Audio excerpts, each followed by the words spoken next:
Have we reached peak ugliness in gaming? I think with new games that are coming out, we have to actually say that might be the case, especially with these character designs that dominated the video gaming industry for the past 10 years, and it seems like we're reaching an apex where things are getting uglier. And I think the game that is representing this ideal ugliness that we're seeing in the gaming industry has to be Concord. Concord is a new looter shooter game that is coming out from a developer that is more focused on making things more political and progressive, and I think this is the result we're seeing, where a lot of characters are very ugly. And I think that's the thing that we're seeing from the beta itself, where people are now getting access to some of these character designs, and I have to say the social media reaction has been largely negative, at least to the look of the character designs. And I think that's the thing that I'm seeing come out of this situation, where people are just looking at the designs itself. No matter how entertaining the game may be, people are talking about the character designs. And if you look at some of these designs, you realize, okay, we really have people that hate beautiful characters making characters nowadays, at least in the video gaming industry, where we're getting these looks that just don't seem that appealing to anyone. And who are they making these characters for? Are they for retirement age grannies that want to play looter shooters? I guess that's a possibility nowadays as we get more into gaming culture, but I'm just looking at the designs itself. I'm thinking, even if I'm a retired old granny, I probably would want to look like something from the first Descendant rather than Concord. And I think that's the thing that we have aggravation within the gaming culture right now, where gamers are looking at character designs and are asking the question, who are you making these characters for? And if we really want an answer, we just have to look at the people that are making the games. They're more focused on their political activist notions rather than making a good game. And I think that's what we see with a lot of these pronouns being inserted into the game, a lot of these progressive talking points being at the helm of the stories that we're seeing in gaming. And I think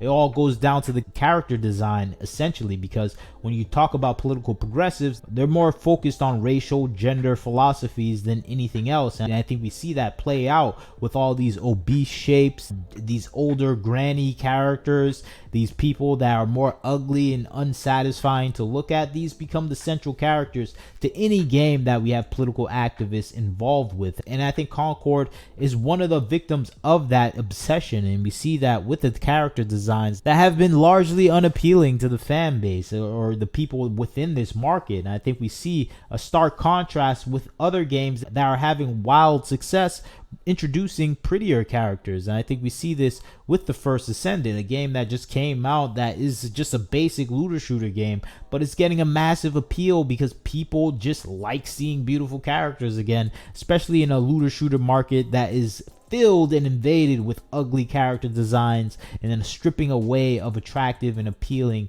attributes for any female characters and even male characters as well. And I think that's the thing that is resulting in overall frustration in the market, where we're just not getting anything that looks good. And when we do get something that looks good, we don't mind the predatory pricing, because we just want to look at something that is actually appealing. And I think Concord is doing the opposite. It's sticking to its guns of political activism, and we might see that bear out in a low player count. And if you compare that to the first Ascendant right now, which is making bank with over 222,000 people steadily playing the game for the past week or so, you understand this is a game that is appealing to a large fan base, and it seems to be going up and down between 124 to 170,000 players in a 24-hour range. You can see that peak with 264,000 a few days ago, and I think this is a game that has its fan base. I don't know if Concord can reach these numbers. I think it may eventually be like a Kill the Justice League type of number count if it stays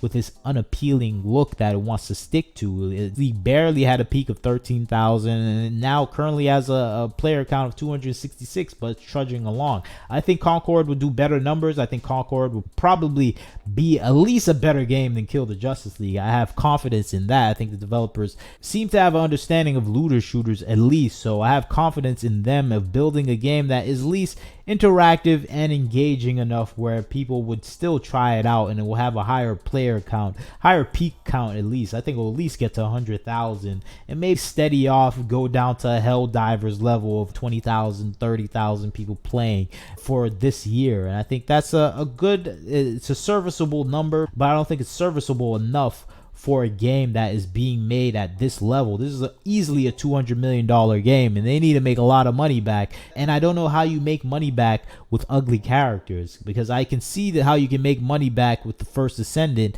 where you have beautiful character designs and interesting, dynamic, engaging comparison of characters to choose from. You can just look at the comparisons of the First Ascendant and Concord, and you're gonna think, why would I even purchase some of these characters? Look on the right side, this alien character. Okay, looks like a lesbian alien. I guess that's interesting. You can look at the First Ascendant, you have a very attractive robotic assassin spy to choose from. So it's just, I can see people shelling out thousands of dollars for the First Ascendant, but is anyone really going to pay for a lesbian alien to play as? I know there's a small minority or group of people that may pay for it, but I don't think it's enough to sustain a game. And I think these are the practices that we're seeing being implemented in the gaming industry, where people are making grave mistakes of who their market is. If your market is just not interested in ugly lesbian aliens to play as, you're going to lose a lot of money in a market that is driven by the marketability of your character designs. And I think that's why I think it's a huge mistake. Some of the character designs they do have. Who wants to play as an Asian great grandma? Who wants to play as an Indian obese climber? I don't know who would want to play as that character, and who would want to play as a strong, independent black mech warrior woman. I don't know. It just doesn't seem like they have the character designs to actually entice the gamers to stay and play their games. I don't know if you would want to buy skins for characters like these. These characters are just uninteresting, and I think that is the failure of the gaming industry today, where we see these terrible designs being layered into a game where it's about selling the character to the gamers, and this game is just not selling the characters. So why would I want to buy a design for a grocery store auntie? Why would I want to buy a design for an obese female mechanic? It just doesn't make sense. This is a weird way to make your game, but I think that's just modern day gaming, not caring about profitability, but more than anything caring about respectability, at least within their party politics. And I think that is obscuring their aim to actually making a successful game, and I think that is just bad business overall. But maybe you don't believe that. I think that's the case. I think we're reaching peak ugliness with Concord. I think it has all the elements of what we've been seeing in the gaming industry. We have obese pronouns, racial diversity, age diversity. We just have everything diversity except characters people would actually want to play. And I think that's a diversity you actually need. You need a diversity of characters that are actually interesting and playable, and I don't think that is the case with this game. But maybe you disagree with me. Maybe you think we're in the peak beautiful era in gaming. I doubt that, but I would like to hear your thoughts on the situation. Like, comment, share, subscribe. This is Wagner Knows Why. Catch you next time.